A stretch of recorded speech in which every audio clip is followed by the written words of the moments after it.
But first, it's time for GB News presenter and leader of Reform UK, Richard Tice. And the new Home Secretary, James Cleverly, has assigned a new nickname today by his counterpart Yvette Cooper, Captain Calamity. So, is he the captain of a sinking ship? Cleverly certainly doesn't think so. I will continue to do what we know to be right, driving down small boat arrivals, reducing the number of hotel rooms that are needed. We've closed 50 and we'll do more. Right, well, Richard, you've got a solution, haven't you, which is ditch the Home Office entirely and create a new Department of Absolutely. Immigration. I've been saying for months, Patrick, that the Home Office is not fit for purpose. It hasn't been for years and years. And they actually believe in open borders. They want mass immigration. They constantly have a track record of working against the wishes of their elected ministers. And I think you've got to ditch it. I think you've got to start with a whole new Department of Immigration that is staffed very deliberately by people who actually believe in the cause of sovereign, independent, protected borders. People who actually are deliberately sceptical about the claims that are coming in, that are looking at the visa applications that are coming in, the lawful ones, with a very close eye, because that's how you actually carry out the wishes of the people. The wishes of the people is crystal clear. Election after election, to bring immigration numbers down. That's what they voted for, and that's what the civil servants should be enacting.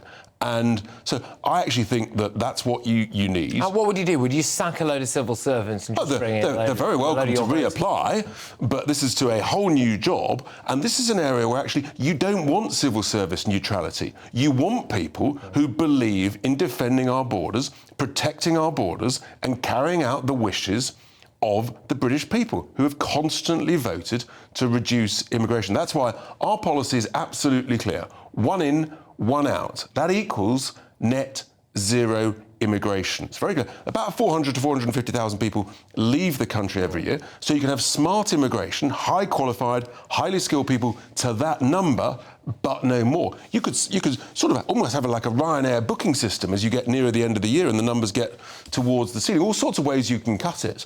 But the bottom line is one in, one out. We've got the biggest population ever. We've got record numbers of our own people on out-of-work benefits. It's very simple. You've got to train our own people. And here's the big rub when people bang on about, oh, we need it for the social and healthcare system. I was about to ask about that. Well, it's very simple.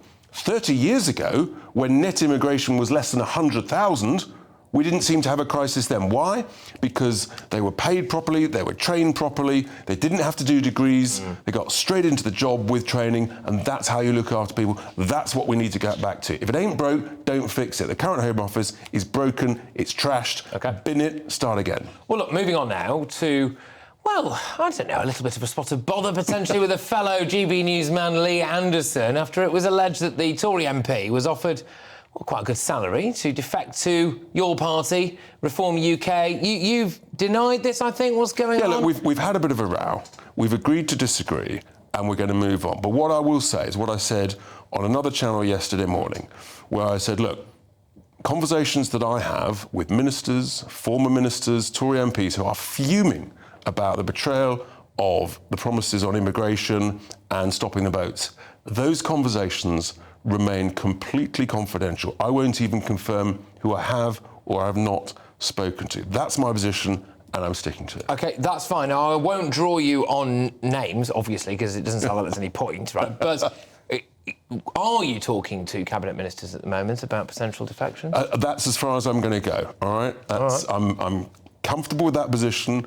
People need to know that they can trust me to keep conversations confidential. Interesting stuff. Interesting stuff. Right, well, finally, London Mayor Sadiq Khan has been giving evidence at the COVID inquiry today.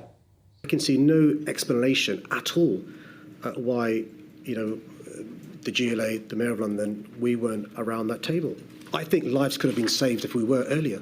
Very few cabinet members around there probably represent a diverse community, understand that people of Black, Asian, minority ethnic background have other illnesses, which means if they get the virus, the consequences are more serious. Sadiq Khan there, I think, trying to model himself as the saviour of ethnic minorities during the coronavirus crisis. Look, I think, frankly, given that that man did not turn up to the march yesterday organised by the Campaign Against Anti-Semitism. I was there. It was deeply moving. I was very proud as a non-Jewish person to be there. I think, frankly, that man, his reputation is trashed. He should be finished. It was an absolute disgrace. And I think Londoners need to realise who is currently in charge and, frankly, make sure, just on that alone, he should be hoofed out, because he's not there on behalf of all Londoners. If you are of Jewish origin, then as an ethnic minority, he is not there to look after you. He doesn't care about you. It's absolutely disgusting. I actually think there was an astonishing lack of political representation at that march yesterday.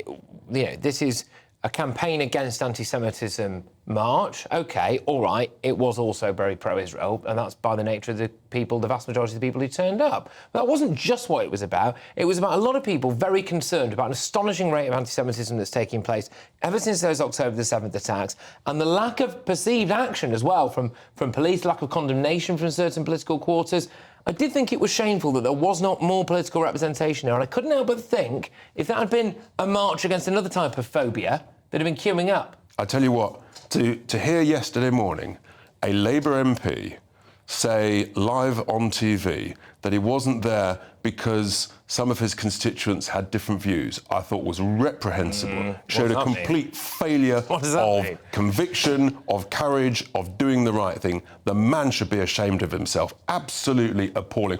Great news, though, Patrick. Go on. The number of people who came up to me and says, I watch you on GB News. I love GB News. It was remarkable. Hugely, hugely significant. Yeah, well, I mean, it was actually, I must say, and very refreshing as well. And thank you to everyone who is watching and tuning in and showing that I think, you know, there is at least one channel there with a little bit of common sense in all of this madness. Look, can I ask you a quick question before I let you get going? And it's about Rishi Sunak. It's a topic I'm going to come on to later on. Now, you know, later on, I'm going to be having a little look at whether or not there's any kind of vested interest there from the old Sunak family business, as it were, about keeping mass migration very, very high. We've reached out to Sunak. We've reached out to the company involved. More detail on this later. But does Rishi Sunak look to you like a man who is being kept awake at night by the realities? No, absolutely not. He's not being kept awake. He doesn't care. The Home Secretary doesn't care. This is the same Home Secretary, the same man who 6 years ago said after the Brexit vote, we need to educate people in the UK about the benefits of immigration. He doesn't care at all. He doesn't care about the Rwanda plan. He just likes, frankly, moving around big cabinet positions. His lack of conviction, and he is, I tell you what, that's a good nickname, Captain Calamity. Calamity cleverly. All right, just very quickly, again, Labour have come out, whether or not they meant to say it, I'm not sure. 200,000, apparently, is their target for net migration now. Yeah, that's right. Well, my target is 1 for 1, so it's actually net zero, right, as opposed to net plus 200,000. That's the right thing to do so that we can actually get our own people back to work. That's what we should do. Thank you very much.